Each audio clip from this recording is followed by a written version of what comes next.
I'm Rachel Thompson, 29, and I never thought my own family would destroy my life over money. For 3 years, I paid my older brother's medical school tuition, believing I was investing in our family's future. Then at his graduation party, I discovered he'd been lying about everything. But that wasn't the worst part. The worst part came when I found out what he'd really been doing with my money. Growing up in Detroit, our family struggled after Dad lost his factory job when I was 15.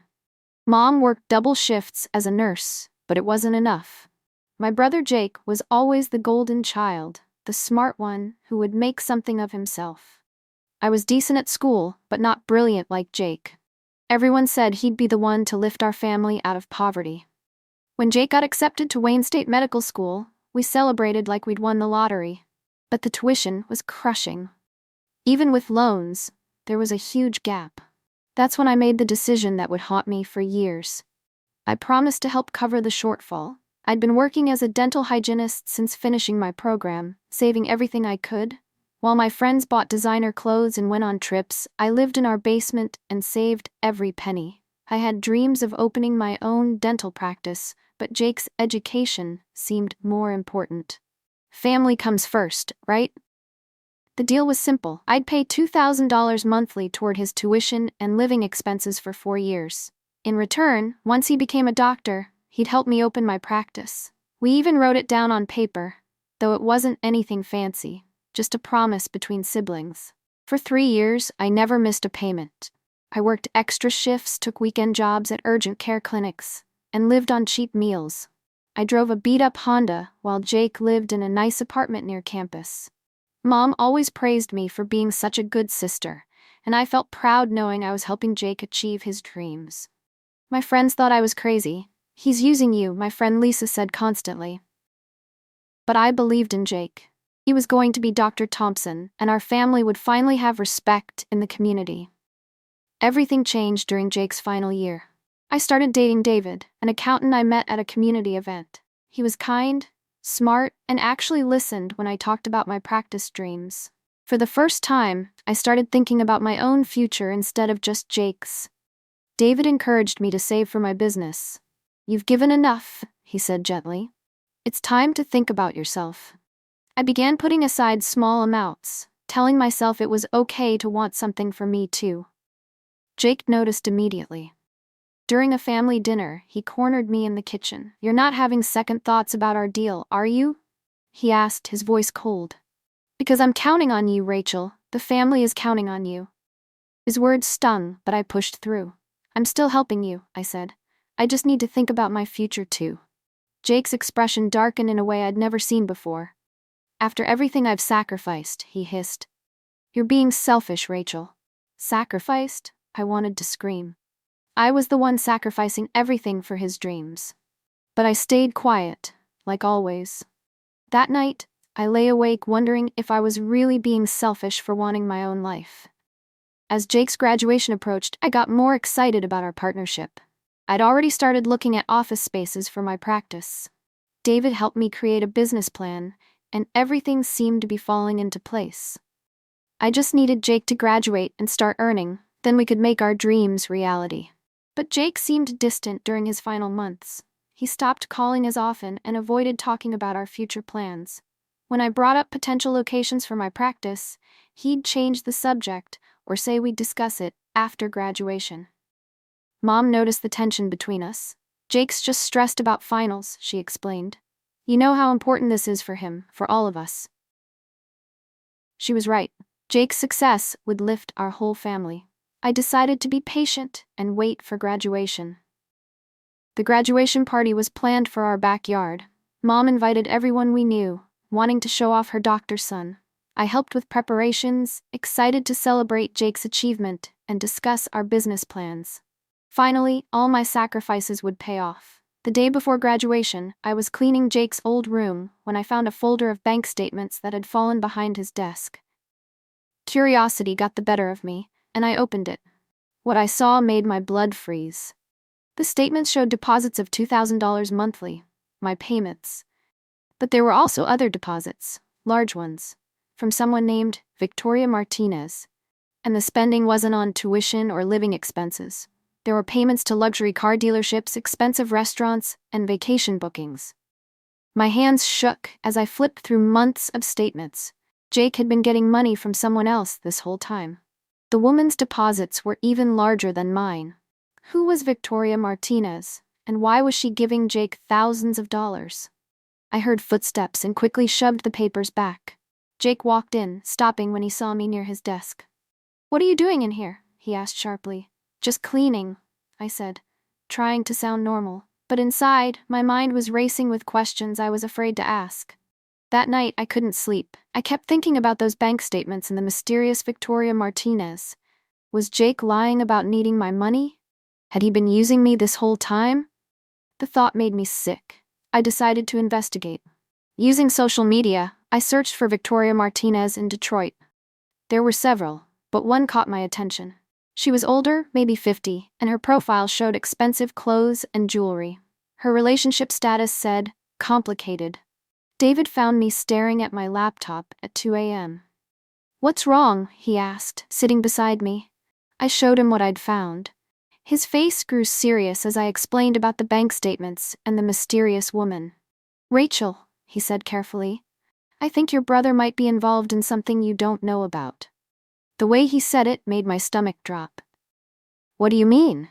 I whispered, though part of me already knew the answer would destroy everything I believed about Jake. David helped me research Victoria Martinez.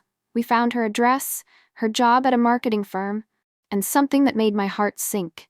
She was recently divorced from a wealthy businessman. The pieces started coming together in a way that made me feel sick. "Rachel," David said gently, "I think she might be supporting Jake financially in exchange for companionship." I stared at him, not wanting to understand. "You mean like a sugar baby situation?" The words felt dirty in my mouth. The evidence was there. Jake's expensive lifestyle, the mysterious payments, his evasiveness about money. While I'd been working extra shifts and eating ramen, thinking I was supporting his education, he'd been living off an older woman's money. But that still didn't explain why he needed my money too. Unless he was using both of us.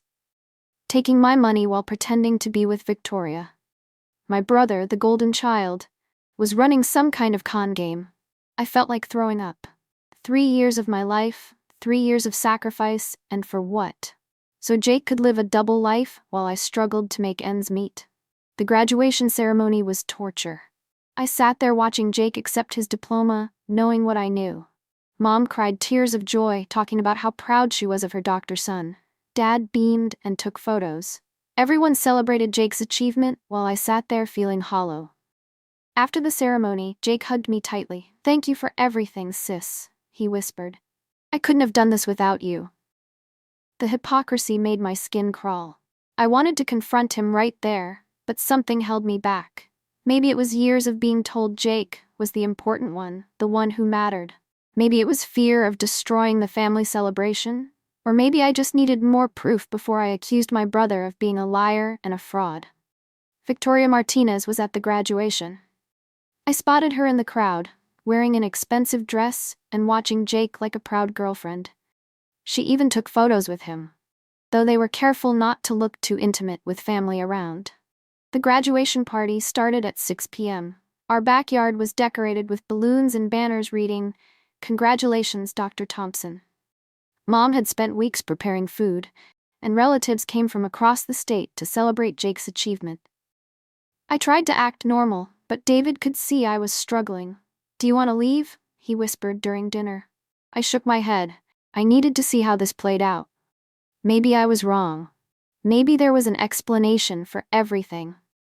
Jake gave a speech thanking everyone for their support. He mentioned Mom's sacrifices, Dad's encouragement, and then he looked at me. "And my sister Rachel, who believed in me when no one else would. I promise to pay back every penny and help you achieve your dreams too." The crowd applauded, but his words felt like knives.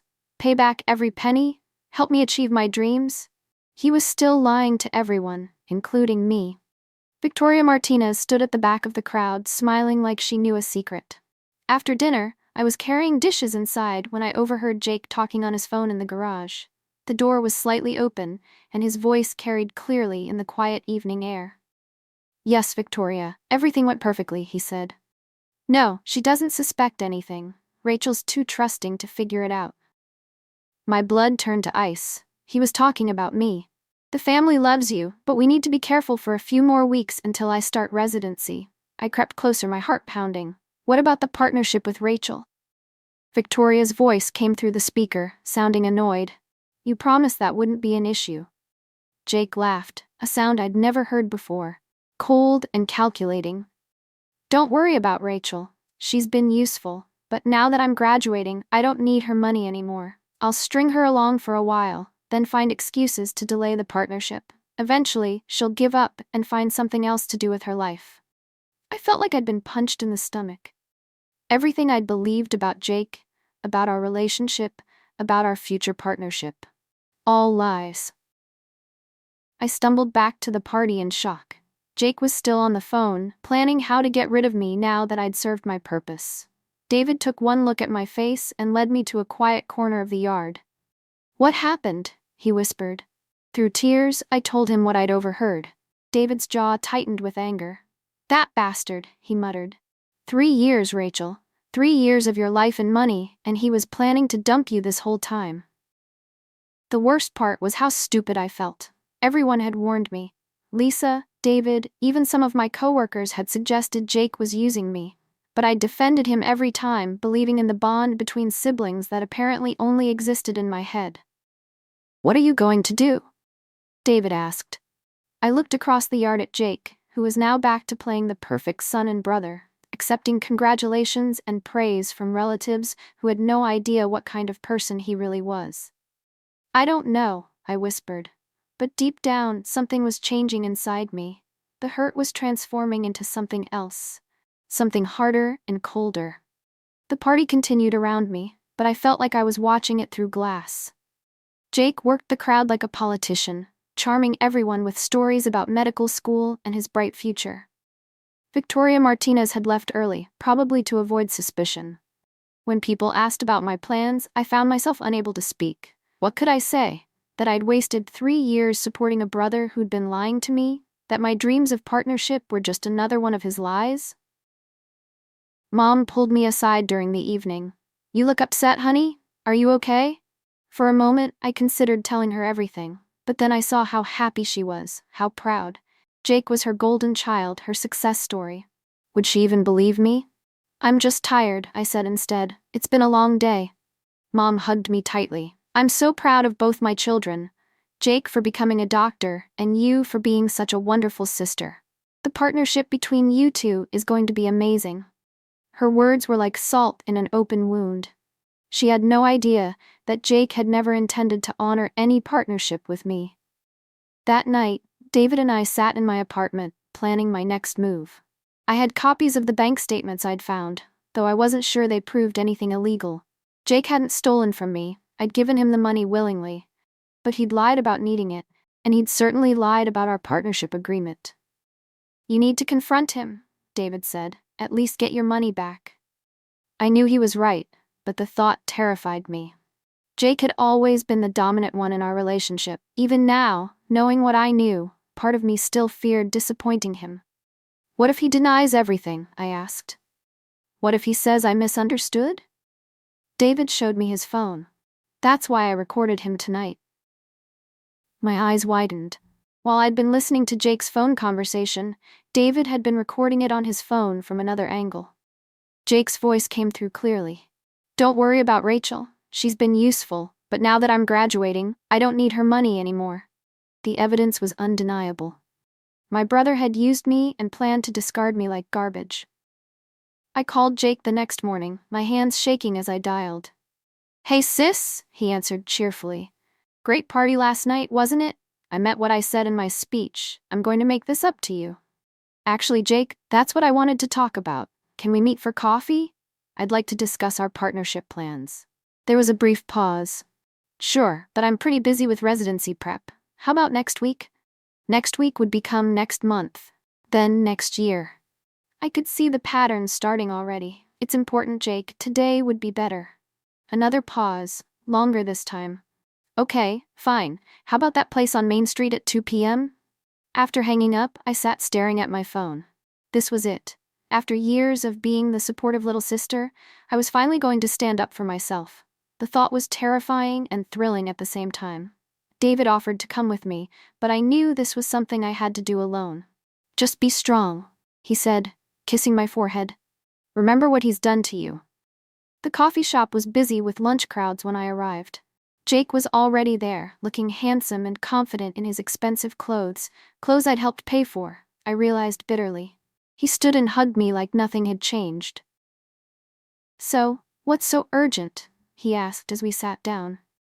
I pulled out a folder containing copies of his bank statements and our written partnership agreement. His face went pale as he recognized the documents. "I found these in your room," I said quietly. "I know about Victoria Martinez. I know about the money she's been giving you, and I know you never needed my payments for tuition." Jake stared at the papers, his charming facade cracking. "Rachel, I can explain," he started, but I held up my hand.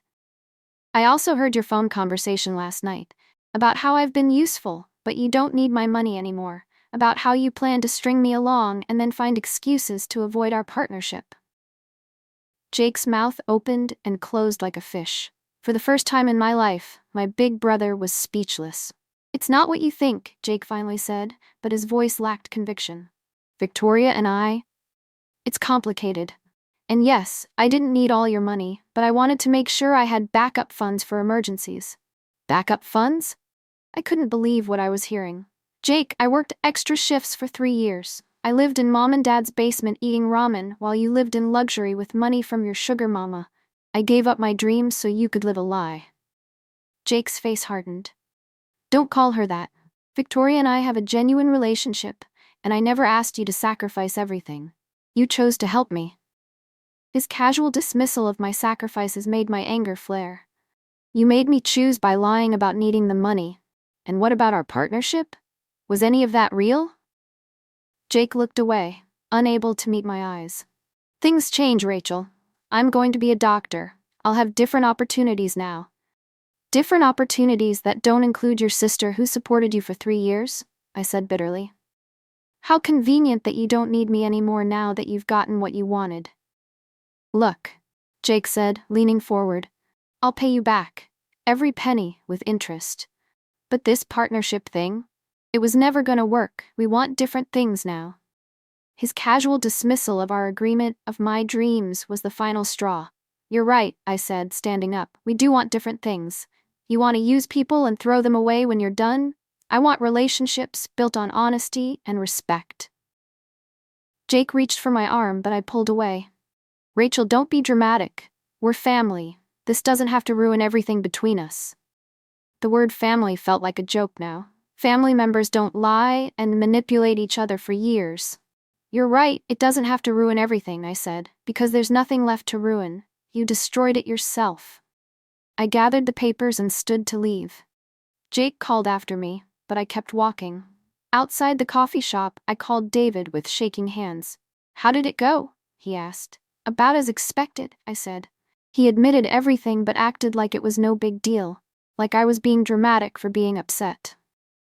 Over the next few days, Jake tried calling and texting, but I ignored him.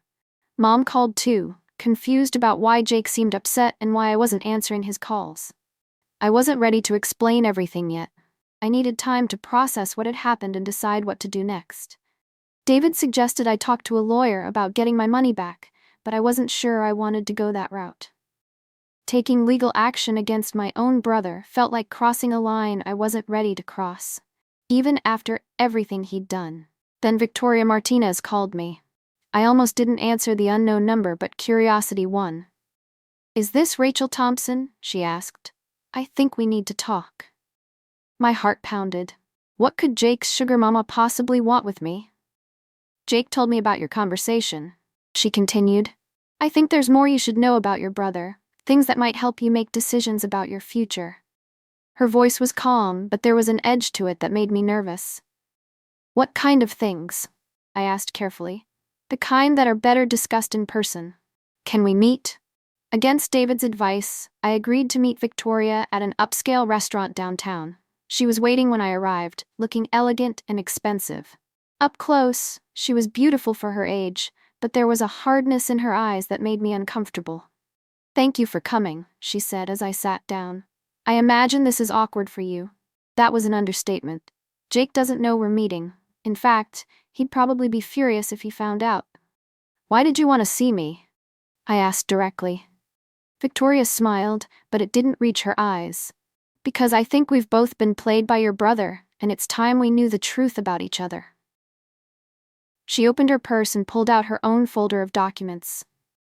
"Jake told you I was just giving him money, didn't he? That we had some kind of arrangement?" I nodded, not sure where this was going. "Well, that's partially true. But what he didn't tell you is that I thought I was the only one supporting him. Just like you thought you were the only one supporting him. Your brother, Rachel, has been running a con on both of us." Victoria spread her documents on the table.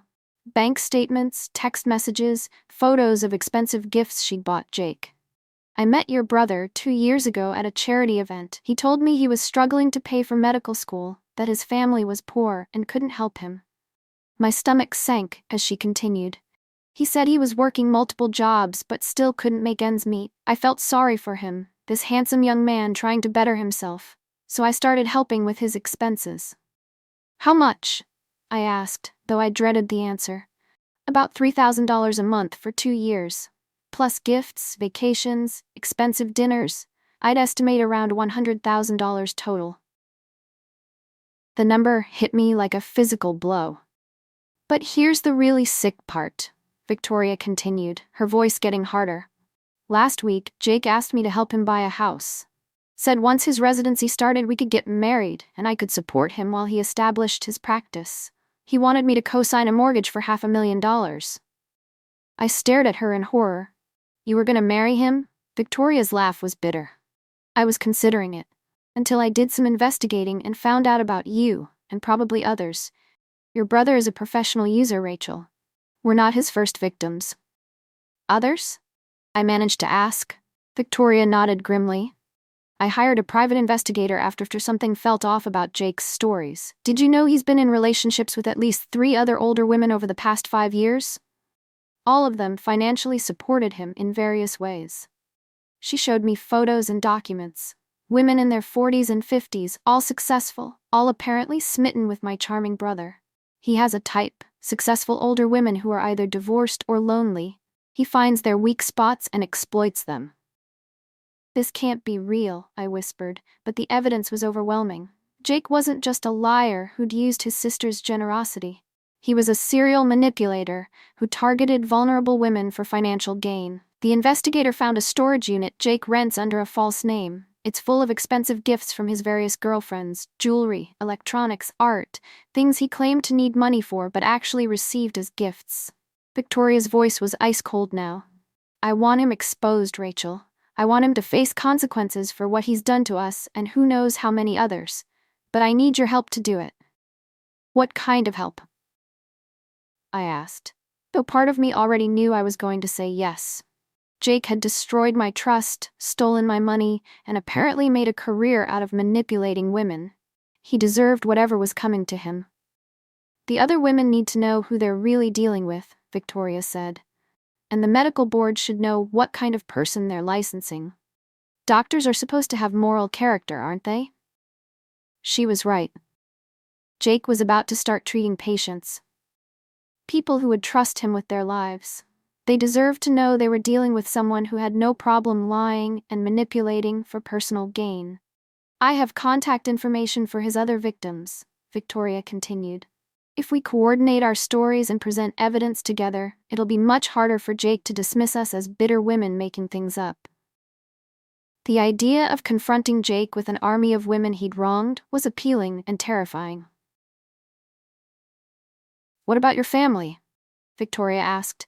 "Do they know what kind of person Jake really is?"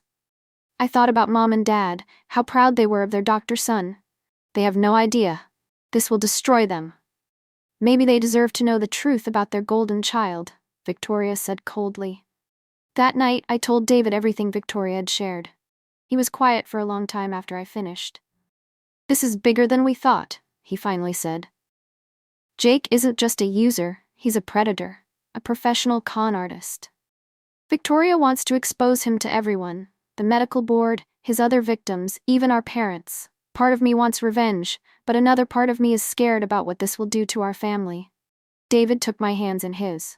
Rachel, your brother made his choices. He chose to lie to you for 3 years. He chose to manipulate multiple women. He chose to build his success on other people's pain. Whatever consequences he faces, he brought them on himself. I knew David was right, but it still felt enormous. Growing up, Jake had been the family's hope for the future. Mom and Dad had sacrificed for his education too, in their own ways. Learning the truth about him would devastate them. But didn't they deserve to know? And didn't Jake's future victims deserve protection? The more I thought about it, the clearer it became. Jake needed to face consequences for his actions. I called Victoria the next morning. I'm in, I said simply. What do we need to do? Her voice was satisfied when she responded. I've already contacted the other women. We're meeting tomorrow night to coordinate our approach. The meeting was surreal. 5 women, all intelligent and successful, all victims of my brother's manipulation. Sarah, a lawyer in her 40s who'd bought Jake a car. Michelle, a real estate agent who'd paid for his spring break trips. Jennifer, a divorced teacher who'd given him thousands for emergency medical expenses. Each woman told her story, and the pattern was always the same. Jake would identify what they needed emotionally: companionship, purpose, feeling needed, and exploit it. He was a master manipulator who'd turned exploitation into an art form. He told me I was the only one who understood him, Sarah said bitterly. Said his family didn't appreciate his dreams. I felt sick hearing how Jake had painted our family as unsupportive when we'd sacrificed everything for him. By the end of the night, we had a plan. Evidence would be compiled and sent to the medical board. The other women would confront him together, and I would tell our parents the truth about their precious son. The confrontation happened at Jake's apartment 3 days later. All 5 women showed up together, carrying folders of evidence. Jake answered the door expecting Victoria for a romantic dinner and instead found an army of his victims. His face went through a range of emotions: confusion, fear, anger, and finally a desperate attempt at charm. Ladies, I think there's been some misunderstanding, he started, but Victoria cut him off. The only misunderstanding was thinking you were a decent human being, she said coldly. One by one, we laid out the evidence. The lies he'd told each of us, the money he'd taken, the false promises he'd made. Jake tried to explain, to justify, to manipulate his way out of it, but faced with overwhelming evidence and 5 angry women, his usual charm failed him. When he finally realized he was caught, his mask slipped completely. You're all just bitter because I'm moving on to better things, he snarled. I never promised any of you anything permanent. If you were stupid enough to give me money, that's your problem. The real Jake, cold and calculating, was finally showing himself. I looked at my brother, this stranger who shared my DNA but none of my values, and felt nothing but pity. Goodbye, Jake, I said quietly. I hope it was worth it. As we left his apartment, I knew I'd never see him the same way again. The golden child was revealed as fool's gold, shiny on the surface but worthless underneath. 2 weeks later, Jake lost his residency position when the medical board received our complaint. Our parents were devastated when I finally told them the truth, but they eventually understood why I had to expose him. David and I used my recovered money to open our own practice, built on honesty and hard work instead of lies and manipulation. Sometimes the people who hurt us most are the ones we love most. But that doesn't mean we have to let them keep hurting us. Family isn't about blood. It's about respect, loyalty, and love, and sometimes the family we choose is better than the family we're born into.